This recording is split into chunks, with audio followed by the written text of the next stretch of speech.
Hello and welcome to State of the Economy.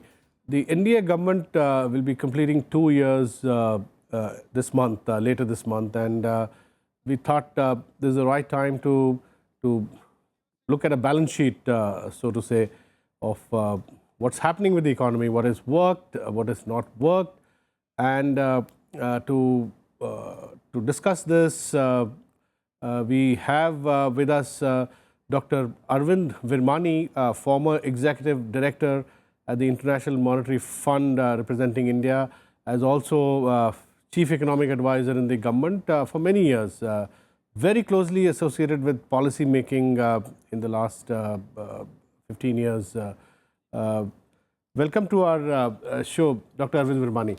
So you were on our show last year, and you were quite prophetic when you argued that India will take some time to, or growth in India will take some time to recover, because that was when China had dramatically slowed down and there was commodity price collapse and massive overcapacities in steel, aluminium, chemicals, what have you, again emerging from China, creating problems all around the emerging economy. India itself Indian industry was working at about 70% capacity, which seems to be the case even now. So in that backdrop, you had said 6-7 months ago that it may take about a year for these overcapacities to play out, and then probably India will see a sort of a growth revival, a more secular kind of growth revival. So how do you see the situation now, 2 years on? Right. So very briefly, to summarize for the new listeners, you know, this we were discussing after the turmoil in China in August. I think sometime after that we met before the end of the year. October, I think. And the main point there was that this was now manifesting itself because the bubble in China had burst, but shrunk rather. Burst. Actually, bubbles burst. You know, so what had happened was China had kept things going by pumping money into the world economy in a sense, right? But into China means the demand for commodities had not dropped that fast, but then the bubble burst and we saw the full manifestation of it and everybody got worried about it. Now, the basic economic fact, as we mentioned there, was excess capacity in commodities, too little demand in the world, which affected our globalized corporate sector. So I was specifically saying that large parts of our corporate sector, much larger than we had earlier thought, you know, had become very globalized and was severely affected. And you asked me how long did I think this would play out? And if I remember correctly, I said between 6 months to a year. But that 6-month forecast turned out to be wrong in the sense that there was a lot more turmoil in January, February, if you remember. After there was a repeat, That's right. So coming, what are the implications for Indian economy? So we can say now that it appears that the bottom of that commodity, decline, it will happen within a year, as we had initially said. And there are some reports that oil and a few other metals have bottomed out and about 15% above their bottom. Is that? Well, there I would be a little careful because, when we talk about commodity prices, they're usually in dollars. And there's been a lot of turmoil in the what we call the dollar exchange rate versus the index. The others don't matter. It's the dollar index rate. So it turns out that I was kind of right and wrong on the oil prices because the oil prices are stable in terms of the index, but because the exchange rate first appreciated, US exchange rate, not India I'm talking, you appreciate it and then depreciate it, we had this turmoil in the dollar price of oil. Dollar price of oil. Okay. Now, leaving that aside and coming to India, so I think the stabilization of the commodity prices then means that other factors which are particular to India can come into play as far as the corporate sector is concerned. Now, here there are two main factors. Of course, there are other parts of the economy we can come to in a little while, but there are two main factors connected with the issue we've just raised. One is the government's change of expenditures from consumption and transfers to infrastructure investment. people over the last year have been saying, oh, you keep talking about infrastructure investment, but there is no effect.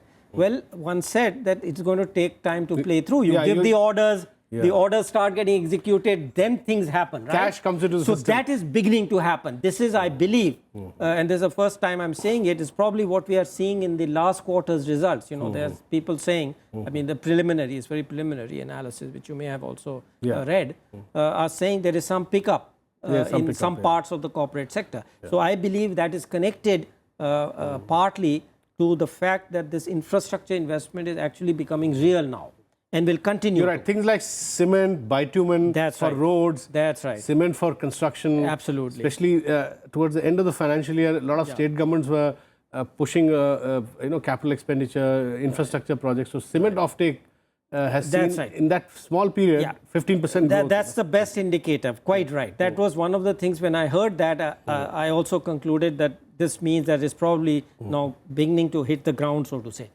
The second part, of course, is the mix of fiscal and monetary policy, which I've again been arguing for many years now, was that we needed a tighter fiscal policy and a looser monetary policy. So both have begun to happen, but again, not to that great a degree. I think the monetary policy could be loosened much further and the fiscal policy tightened, but at least some of that is beginning to happen. So that is as far as the corporate sector is concerned. The second part of it, do you want to discuss it further? No, there's another issue with the corporate sector, which you had discussed last time too. Bad debts. So everybody knew the debt bomb sitting in corporate balance sheets and reflecting as NPAs or bad debts in the books of banks, which banks were somewhat in denial, but big change was in the last quarter, that is October, December 2015, banks started telling the truth, so to speak, and they started showing NPAs, a lot more NPAs. So now once the truth is out, truth also gets discounted, right? So now RBI seems to be, people say that RBI and central government are on the same page in regard to banks dealing with the bad debts.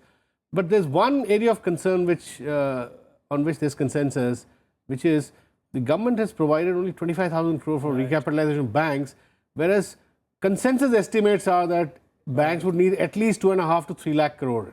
So, So what needs to be done? Clearly, we have been a little slow. I mean, we meaning people who are supposed to, were a little slow. Yeah, why I'm saying this is, you're right that monetary policy needs to be loosened. Right. But even if, assuming Raghuram Rajan loosens it, unless you fix this. That's right. Let's discuss this. So I think a number of people, including myself, had pointed out that this was one area which had to be addressed, NPA problem, right?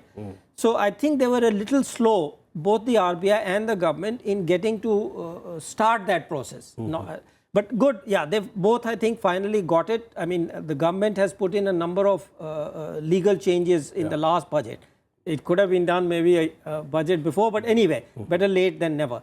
So now we are at a stage where the banks and the people who should know have a reasonable idea of what the NPAs are. What the NPAs are. You know, the reason why the banks are always reluctant is, and that's the mistake, people always think the economy is going to revive greatly and all these NPAs will disappear. It's a wrong approach. It doesn't work. And that's why the bankruptcy law is so important. Which they passed in Lok Sabha. They passed in Lok Sabha. So that's a big one. And I really, really hope that the Rajya Sabha passes that quickly because, all of us, both sides of the aisle, we are concerned about things like Malia, this, that and the other. And now Westland helicopter. No, forget the corruption part. I'm saying the debt part, the public sector banks being misused to give loans to, whoever, whatever. We don't want to get into the politics of it. So that will become less possible once a bankruptcy law is in place. So it's a real, genuine institutional change. Now, of course, part of, if the corporate sector recovers, the problem will become less. So there's always a difficult choice of how to expose these. As I said, the people who should know now are fully aware. But the difficult job for a regulator, and I know this from experience in, Greek debt and all these places where these things were intensively discussed in the IMF, is the problem is always the time path of revelation. You know you have to get out the worst part, then there's a medium part and kind of a marginal part. So how far up the chain to go is always a difficult regulatory decision, which I trust the RBI will make properly. Given other parts of the economy, we can come to the discussion of droughts in a minute if you want. But I think that's a choice it's not for me to make in a sense. I can tell you that for the first time in our last meeting, the governor gave us some indication of this, so I don't want to talk in depth. Indication of what? This problem, right? And the issue one raised was exactly what I'm telling you now, that it's a difficult decision at how quickly to go, because there is a cutoff, but you don't know where exactly it is. Should we reveal all the medium part? Should we leave the kind of things which are marginal if economy? So basically, what you're saying is that do you soft land it, hard land it, or that's right?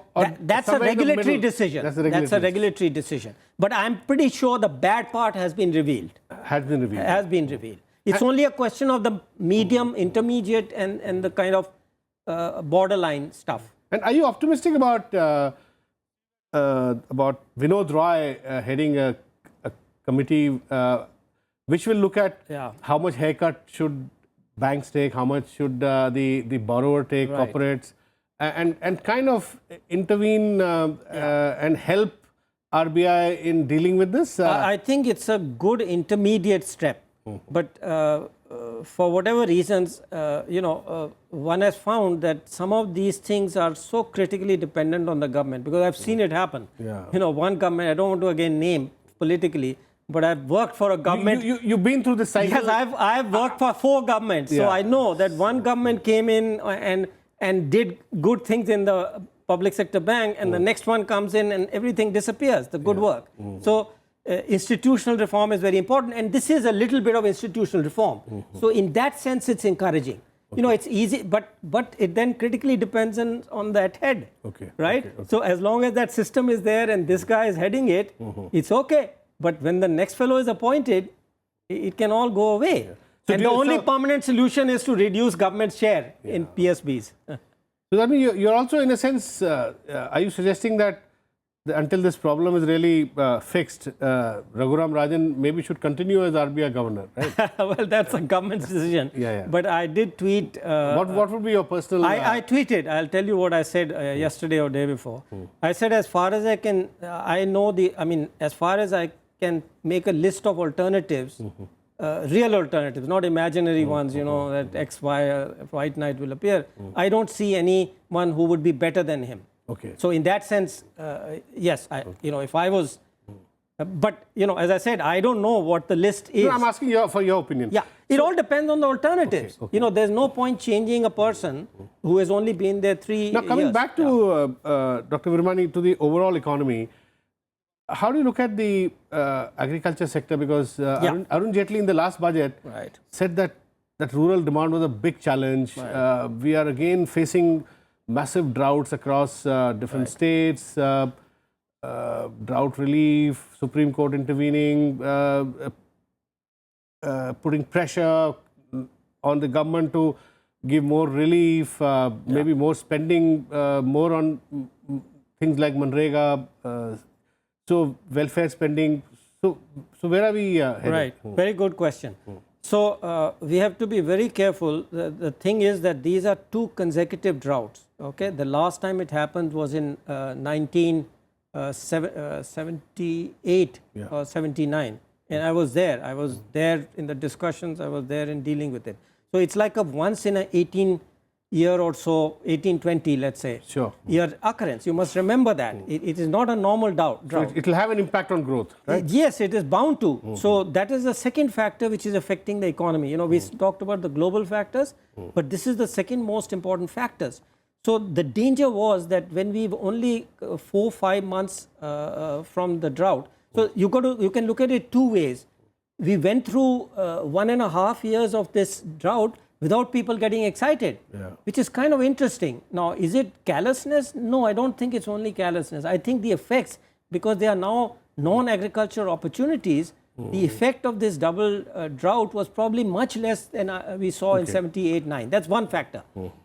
The second issue was that now that we are 4 months away from monsoon, and I was pretty confident because I have looked at the last 50 years record. I used to follow these We're things. just 2 months away from monsoon. Exactly. But there's never been a third drought in memory. In the records I have seen. No, I don't know 100-year what happened, but as far as I recall, in the records I have seen, there's never been a third consecutive drought. Monsoon predictions are reasonably good. Right. Yeah. So I had said before the monsoon prediction that things will. So I had analyzed the thing. So let me very briefly tell you, in the last case, the agricultural GDP went up by 19%. Can you imagine?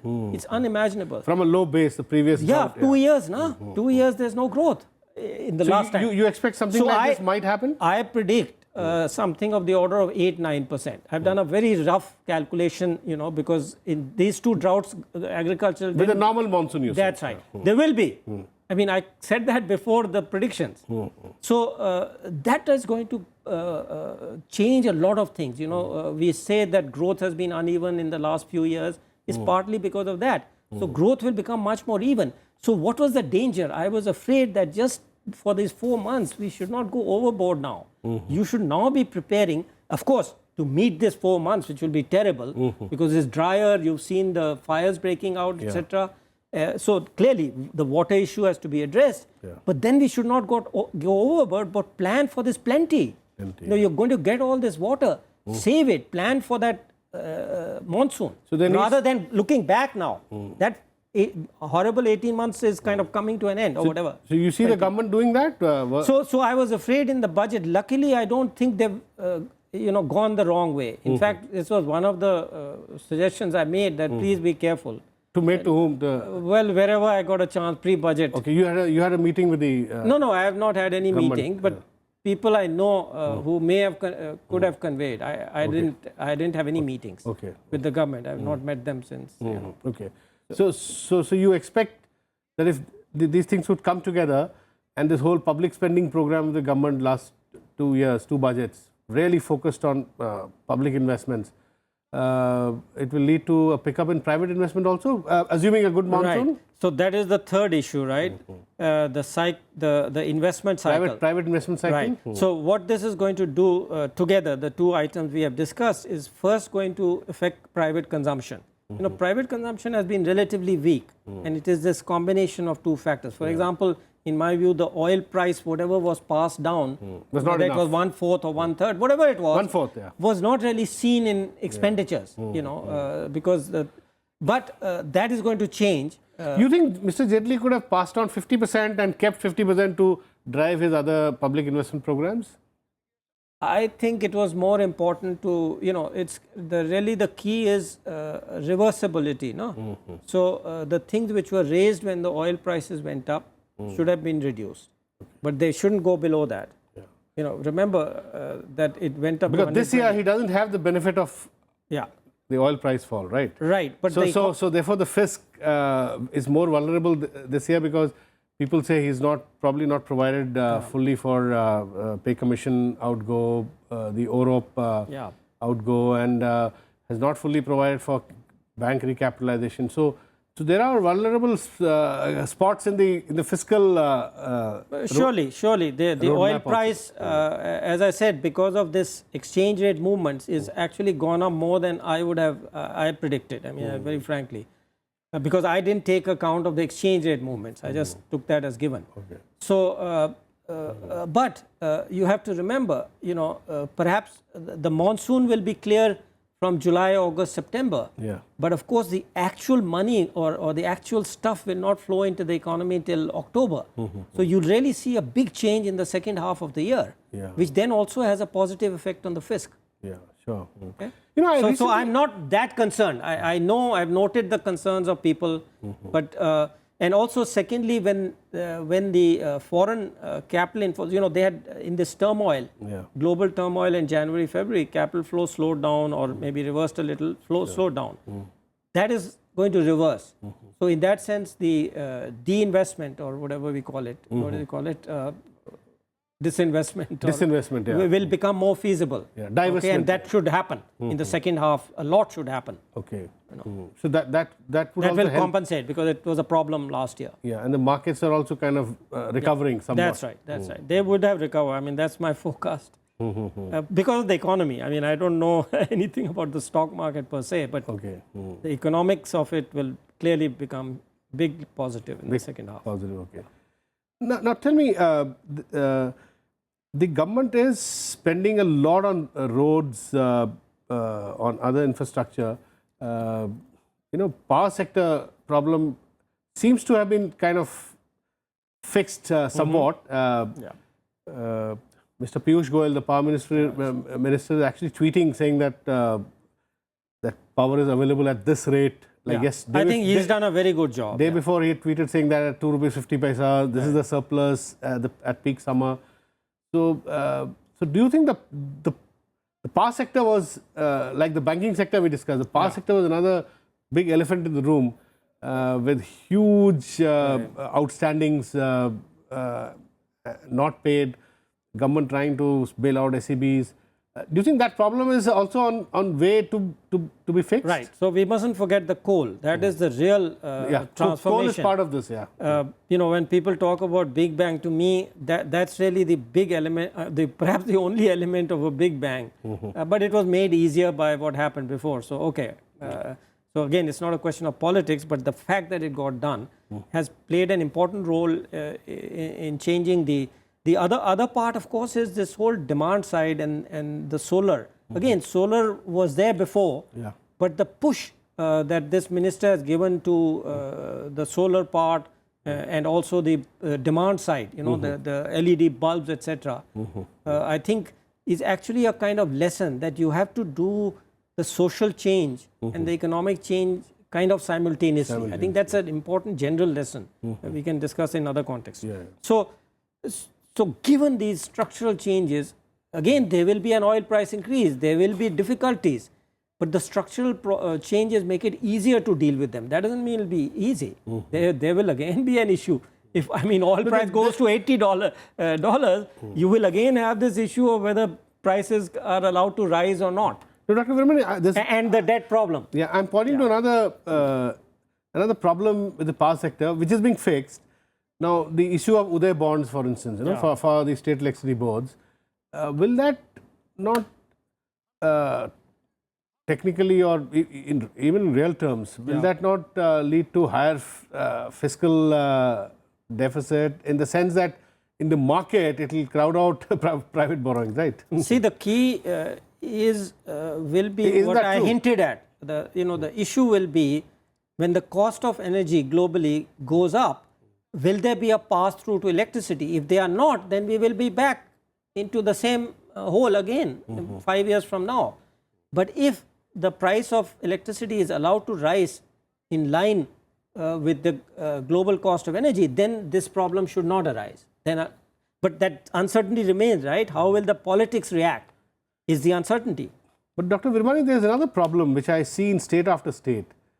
People are questioning, seriously questioning the costing by private distributors, and a lot of audit demand for audits, a lot of cost padding, which very serious analysts have written about. And good question. And there are some people who are saying that if you compare Indian power tariffs, average tariffs at the retail level to what is paid in the US, it's more or less on parity. So there's two issues here. One, we didn't mention the transmission. I think, once you are able to integrate the market, there were a lot of transmission links which were missing. From what I understand, that is now being actively pursued. So in some sense, once you have a national market, then you've got to do benchmark pricing, benchmark competition. That is not happening today. That should start happening. I think that's a very good question. I'm glad you raised it because one should write more about this and kind of induce the government to start doing something. It's more of a technical thing. Like he's putting prices on the net. I think it's important now to start doing this benchmarking by different suppliers. So then you need a list of suppliers and what is their benchmark cost to kind of again to get a benchmark competition going. Yeah, sure. And is China stabilizing? If China stabilizes, it will help India automatically? Right. So we are coming now back to the global part of the situation. See, I think this has been the basis of my focus, the political economy of China. In my view, it was a pipe dream to think that China is a market economy and will do what Western economists think of as market economics. So I never took that thing. You know, the CCP will not, the Communist Chinese Party will not do anything which loses its economic control. Okay, I don't mean physical control, because they, in a sense, have a, you know, the eye is everywhere. Okay, so to expect big structural changes which they'll just leave the economy to do what even done in India will not happen. Which is not even being done in Europe or US. That's right. After the crisis. So if that is not going to happen, then the thing is the growth will go down. So it's only a question of how they make that happen. And they are again pumping in. People call it the third bubble. Third bubble. Okay. Yeah. It's slightly different. It's connected to this OBOR, as that's an external element. But I think it will now be diverted through the fiscal system more. Sure. You know, it will be more banks lending to various government type of organizations and they spending the money rather than directly to people. Okay. But it's going to be a bubble. Yeah, sure. And it will again burst 3 years from now or whatever, you know. Yeah, so maybe we are destined to... so there will be another period of turmoil. That's what I mean. Yeah, destined to live in a series of bubbles. Thank you very much, Dr. Arvind Virmani, for talking to us. That's all we have in this edition of State of the Economy. We'll be back with you next week. Thanks for watching.